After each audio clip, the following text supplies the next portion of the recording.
Lucy had always dreamed of visiting Africa. As a child, she'd watched documentaries about its vast plains, exotic wildlife, and vibrant cultures.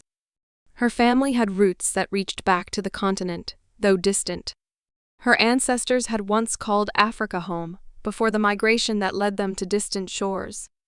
Over the years, Lucy had often wondered about their lives, the land they came from, and the rich tapestry of history she felt a deep, almost spiritual connection to. After years of saving, researching, and planning, Lucy finally stood at the edge of that dream.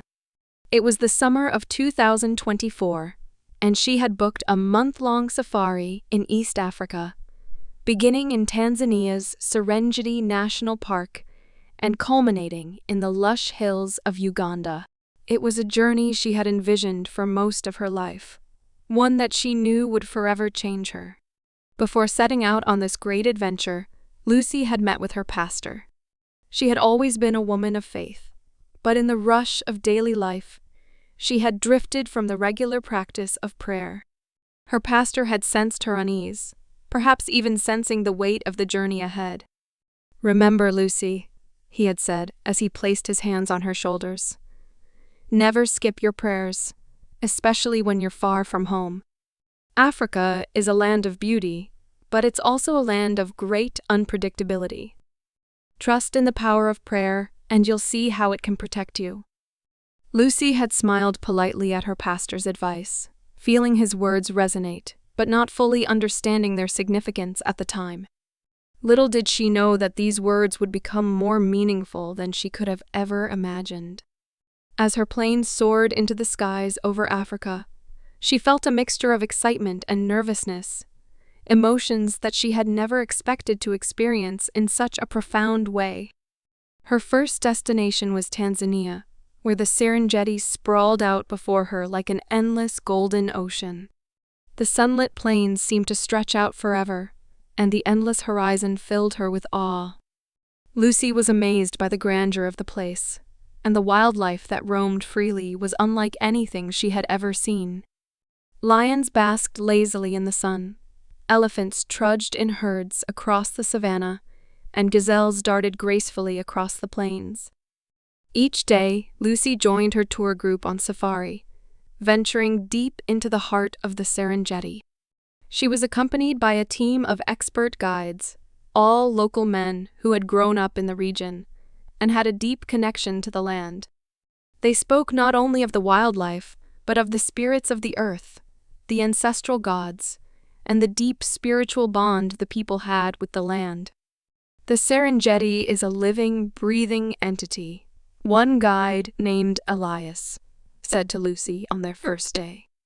It has its own energy, and the animals are not just creatures, but part of the great circle of life. We must respect them, for they are our teachers. Lucy was fascinated by the stories the guides shared, though she couldn't fully grasp their depth. But she felt something stirring within her, an ancient energy she couldn't explain. As the days passed, she noticed a change in herself. She began to wake up earlier each morning, before the sun even rose, to sit quietly and absorb the peace of the landscape. With a newfound sense of gratitude and reverence, she would pray. It was a simple prayer, one she had said many times in her life, but now felt more meaningful than ever. She would whisper, "Thank you, God, for the gift of this day. Please protect me as I explore this beautiful land and its wonders." She didn't know it then, but this small act of connection would prove to be her saving grace. On her fourth day in the Serengeti, Lucy's adventure took a thrilling turn. She had booked a hot air balloon ride for a bird's-eye view of the plains. As they ascended into the crisp morning air, the vastness of the Serengeti below her was even more breathtaking.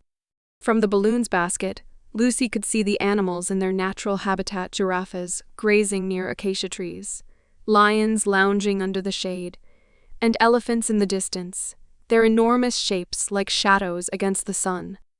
For the first few minutes, the ride was everything Lucy had imagined: calm, majestic, and serene. But as they floated higher, the weather began to change. The sky, once clear, grew darker, and the wind started to pick up.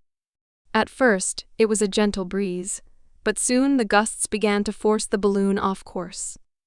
Lucy's heart raced as the balloon swayed violently, and she could feel her excitement turn to concern. Kofi, the balloon's pilot, looked over at the other passengers with a strained expression. He adjusted the balloon's controls, muttering in Kiswahili to his crew. His calm demeanor couldn't hide the unease in his eyes. The wind had become unpredictable, pushing them toward a large cluster of trees and a cliff that loomed in the distance. The other passengers remained calm, but Lucy's anxiety deepened. As the balloon descended rapidly, her thoughts began to race.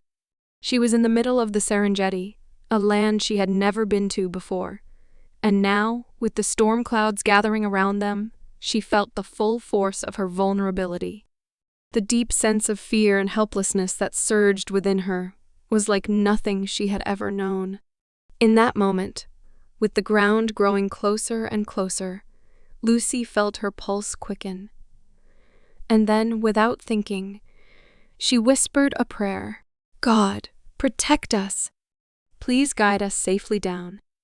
As the words left her lips, a sudden shift in the wind occurred, pushing the balloon just enough to steer it away from the trees and the cliff.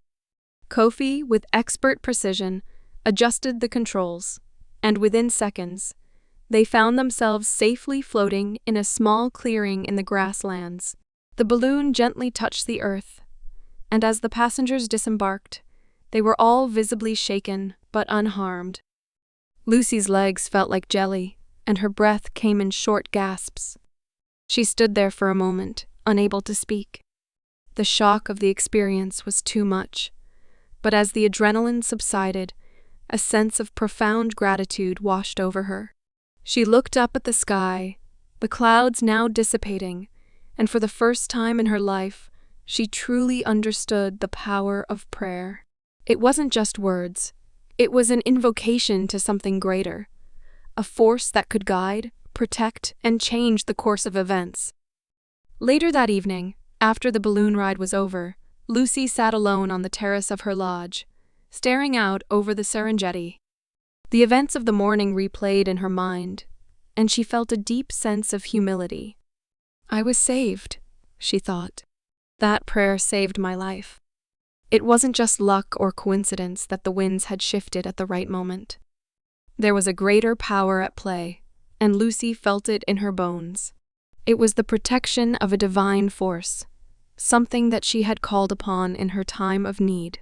In the following days, as Lucy continued to explore the Serengeti, she noticed a subtle but significant change within herself. The prayer she had said that morning had brought her peace, but it had also deepened her sense of connection to the land and its people. The guides spoke more about the spiritual practices of their ancestors, and how, in times of hardship, they called on the spirits of the earth and sky for help. Lucy had never considered this before, but now she understood. Prayer wasn't just for moments of desperation, it was a way to connect, to ask for guidance, and to find strength in the unknown. Her journey then took her to Uganda, where she trekked through the dense jungles of Bwindi Impenetrable National Park in search of the endangered mountain gorillas. The dense foliage and steep terrain were a sharp contrast to the open plains of the Serengeti, and Lucy found herself struggling to keep pace with the group. The trail was muddy and treacherous, and the path often seemed to disappear into the thick undergrowth. Yet, despite the challenges, there was something magical about the forest. The air was thick with the scent of earth and greenery, and the sounds of birds, monkeys, and distant animals filled the air. As they climbed higher into the mountains, the weather took a sudden turn for the worse. A heavy rain began to fall, and the trail became slick and treacherous. Samuel, the local guide, paused the group and turned to them. "Before we continue," he said, "let's stop and offer a prayer to the spirits of the forest. We must respect the land and ask for guidance." Lucy, though hesitant at first, closed her eyes and whispered a prayer of her own.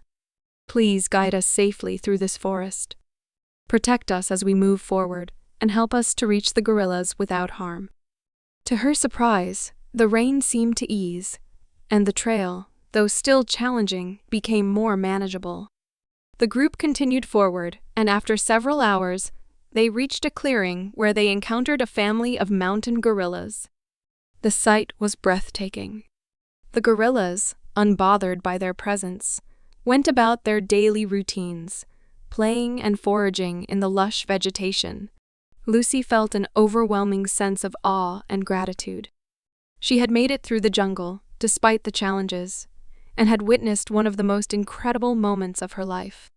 As she gazed at the gorillas, she realized that prayer had not only guided her through the storm, but had connected her to something larger than herself. It was a thread that linked her to the land, to the spirits of Africa, and to the divine.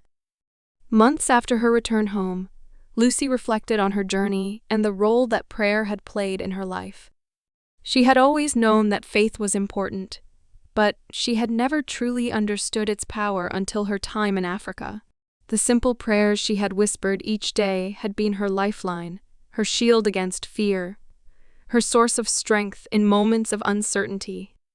She had learned that prayer was not just a ritual. It was an invitation to the divine to intervene in her life, to guide her and protect her in ways she could never have imagined. Lucy now shares her story with others, telling them of the simple prayer that saved her life in the heart of Africa. "Never skip your prayers," she tells them. "Sometimes, the simplest prayers can be the most powerful. They are a way to connect with something greater than ourselves, and they can make all the difference in moments of danger or uncertainty."